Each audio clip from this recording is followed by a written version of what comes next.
The fastest growth periods are often the most miserable. If you want progress, get used to pain. The worst thing that's ever happened to you is the worst thing that's ever happened to you. The hardest you've ever worked is the hardest you've ever worked. Every new challenge shows you a new territory you were scared of but survived.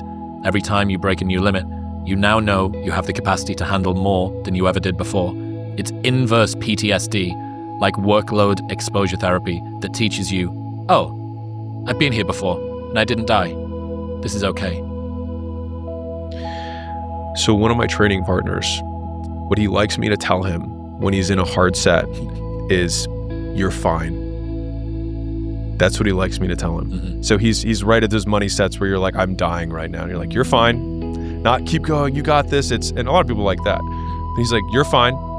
You're fine. And I think that that's probably what he tells himself when he's going through those harder times. Because so when I was back in the fraternity days, I was in the SEC, which is, the South, and they were notorious for like heavy hazing. And so I was going to join as a pledge. And so I called my dad up and I was like, hey, I don't know what's going to happen, blah, blah, blah. And he said this to me, which actually was one of the strongest things that was my frame going into it because of what he said. He said, there is nothing that they can do to you that you have not already had worse happen.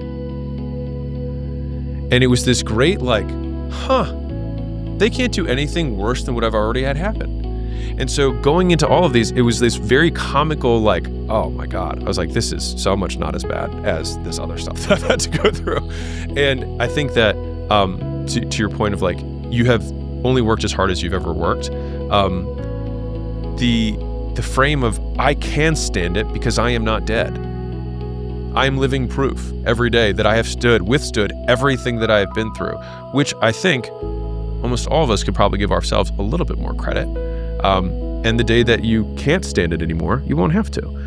You've been through breakups before, you'll get through this one. Mm-hmm. Even if this one's was. Mm-hmm. Even if this one's was. And maybe it's got nothing to do with the breakup. Maybe it was to do with the way that you handled that change in career. Yeah. Maybe it's not even to do with any one thing. Maybe it's the fact that you've handled all of your life put together up to right now is 50% of the suffering that you're going to get, and the other 50% is going to come from this one thing. Or maybe it's this is 99% of the suffering is coming from this one thing, but in the 1% that you've had so far, that is the only evidence that you've got, I reckon that you still got this.